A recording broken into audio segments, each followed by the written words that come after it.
یہ بھائی جو ہیں ان کی ماشاءاللہ سے تہجد کی روٹین ہے، اور جب بھی ان کو کوئی پرابلم ہوتا ہے تو کہتے ہیں کہ جب تہجد کی دعا اور اس میں بہت رو کے گڑ گڑا کے دعا کرنا جو ہے نا، کہتے ہیں وہ مسٹ ہوتا ہے اپنے مقاصد کے لیے۔ کہتے ہیں سارے ڈاکیومنٹس اور لیٹرز وغیرہ سب کورٹ والوں کو بھیجنے کے بعد کہتے ہیں میں انتظار کرتا رہا کہ اب جواب آئے گا اور یہ چیز سیٹل ہو جائے گی، کہ اب میں نے کرسپونڈنس سٹارٹ کیا ہے۔ کہتے ہیں لیکن دن پہ دن گزرتے گئے لیکن کوئی رسپانس نہیں۔ اچھا، یہاں پر ایسا بھی ہے کہ بہت سی جگہوں پر جو ہے وہ آپ میل پہ ہی کانٹیکٹ کر سکتے ہیں، آپ ڈائریکٹ کسی آفس میں جا کے نہیں مل سک رہے ہوتے۔ کہتی ہیں اس سچویشن میں جو ہے، کہتے ہیں بس اور کوئی چارہ نہیں تھا، بس یہی تھا کہ سارے ڈاکیومنٹس بھیج دیے، ان کو پورے پروفس بھیج دیے کہ یو کے میں نہیں تھا، اور یہ کہ ایگری کرتا ہوں کہ سارا کچھ جو ہے وہ سیٹلمنٹ ہو جائے لیکن کورٹ میں نہ جانا پڑے۔ کہتے ہیں اب مجھے یہی تھا کہ یہ کچھ نہ کچھ اچھا اس کا راستہ نکل آئے گا۔ کہتے ہیں مجھے پوری امید تھی کہ جب میں نے یہ سارے پروفس بھیجے ہیں تو انشاءاللہ ضرور کوئی نہ کوئی اچھا راستہ نکلے گا اور مجھے کورٹ نہیں جانا پڑے گا، اور پھر جو بھی ہوگا دیکھی جائے گی، میں سیٹل کر لوں گا۔ کہتے ہیں ہر روز اس امید پہ اٹھ کے میں سب چیک کرتا تھا میل وغیرہ، لیکن کوئی جواب نہیں ملا، اور دن بدن جو ہے نا وہ ڈیلے ہو رہا تھا۔ کہتے ہیں ایسا بھی تھا کہ میں نے ان کو کال کرنے کی بھی کوشش کی، لیکن کیا ہے کہ کال میں بھی ایٹ ٹائمز یہاں پر سرٹن جگہوں پہ کریں تو اتنا زیادہ لمبا ویٹنگ ٹائم ہوتا ہے کہ کالز آپ کی کنیکٹ ہی نہیں ہوتی، یا پھر یہ کہ وہ میل باکس پہ چلی جاتی ہیں کہ آپ میل باکس میں جو ہے وہ چھوڑ دیں آپ ان کے لیے میسج۔ کہتے ہیں غرض ایسا تھا کہ سوائے انتظار کے ٹائم گزر رہا تھا اور کوئی راستہ نہیں تھا۔ کہتے ہیں بس اپنی پریشانی میں یہ تھا کہ میں درود شریف پڑھ پڑھ کے اللہ تعالیٰ سے دعا مانگ رہا تھا کہ بس مجھے آپ یہ کورٹ کیس سے بچا لیں، مجھے اس سچویشن سے نکالیں۔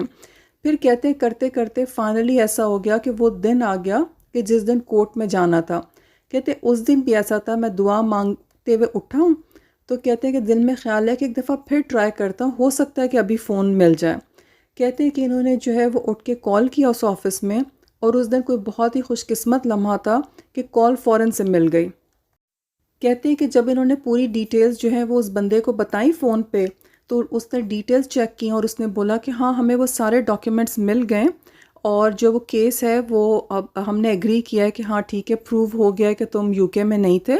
اور تمہارا ایکسکیوز جو ہے وہ ایکسیپٹ ہو چکا ہے۔ اور پھر اس بندے نے بولا کہ چونکہ یہ سارا کچھ ہو گیا تو مجھے 2 منٹ دو، تو میں ابھی سسٹم پہ ہی پروسیس کرتا ہوں، اور جو ہے وہ پھر میں تمہیں بتاتا ہوں کہ فائنل کیا رپلائی ہے۔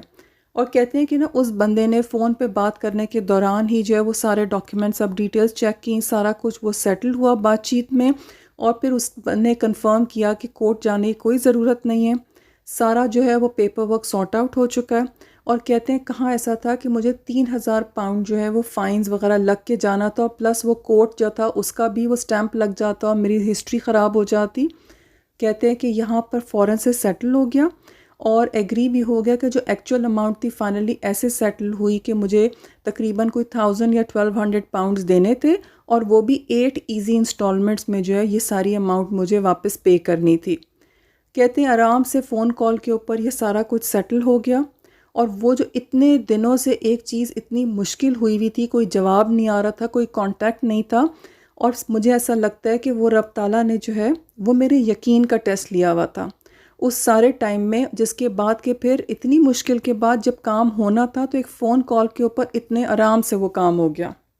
اچھا، یہاں میں ایک چیز اور کہہ دوں، ہو سکتا ہے وہ لوگ جو یو کے میں نہ رہتے ہوں یا کسی اور ملک میں رہتے ہوں اور سسٹم ڈفرینٹ ہو، یو کے میں ایسا ہے کہ سرٹن جگہوں پہ جو آپ کو کانٹیکٹ کرنا ہے تو آپ کے پاس واحد طریقہ ہے، یا تو آپ ان کو فون کریں، یا آپ ان کو ای میل بھیجیں، یا پھر آپ ان کو پوسٹل ایڈریس کے اوپر جو ہے وہ ان کو کانٹیکٹ کر سکتے ہیں۔ اور اگر ان تینوں طریقوں سے کانٹیکٹ نہیں ہو پا رہا تو پھر بس آپ کے پاس واحد جو حل ہے وہ ہے کہ آپ انتظار کریں۔ کہتے ہیں کہ درود شریف کی برکت سے بس ایسا ہوا کہ اچانک سے ایک فون کال سے وہ اتنا انتظار، اتنی پریشانی، وہ سارا معاملہ نہایت ہی آرام سے جو ہے وہ سمٹ گیا۔ یہ بھائی کہتے ہیں کہ مشکلات ہم سب کی زندگیوں میں ہیں اور مشکلات آتی بھی رہیں گی۔ میرا آپ سب کے لیے مشورہ ہے، میں اپنے تجربے سے یہ کہہ سکتا ہوں کہ جب بھی مشکل آئے، کوئی پریشانی آئے، کوئی بات سمجھ میں نہیں آ رہی، آپ سب سے پہلا کام یہ کریں کہ آپ درود شریف پڑھنا شروع کر دیں۔ پھر آپ کو کیسا سوچنا ہے، آپ کو کیا عمل کرنا ہے، کس طرح سے آپ کی چیزیں ہوں گی، بس ایسا ہوگا کہ آپ نے اپنی فائل اللہ سبحانہ تعالیٰ کے ساتھ جو ہے وہ کھول لی ہے، اور رب تعالیٰ آپ کے اس کام کی ذمہ داری لے لیتا ہے، اور نیٹ رزلٹ اس کام کا بہترین ہی ہوتا ہے، اور ہر صورت میں جو ہے وہ آپ کی کامیابی ہی ہوتی ہے۔ پھر رب تعالیٰ کس طرح سے جو ہے وہ آپ تک غیبی مدد پہنچاتا ہے، کس طرح سے آپ کے کاموں میں آسانیاں پیدا کرتے ہیں، اور پلس روحانی طور پہ بھی جو ہے وہ رب تعالیٰ آپ کو بہت ترقی دیتا ہے جب آپ مشکل میں درود شریف پڑھتے ہیں۔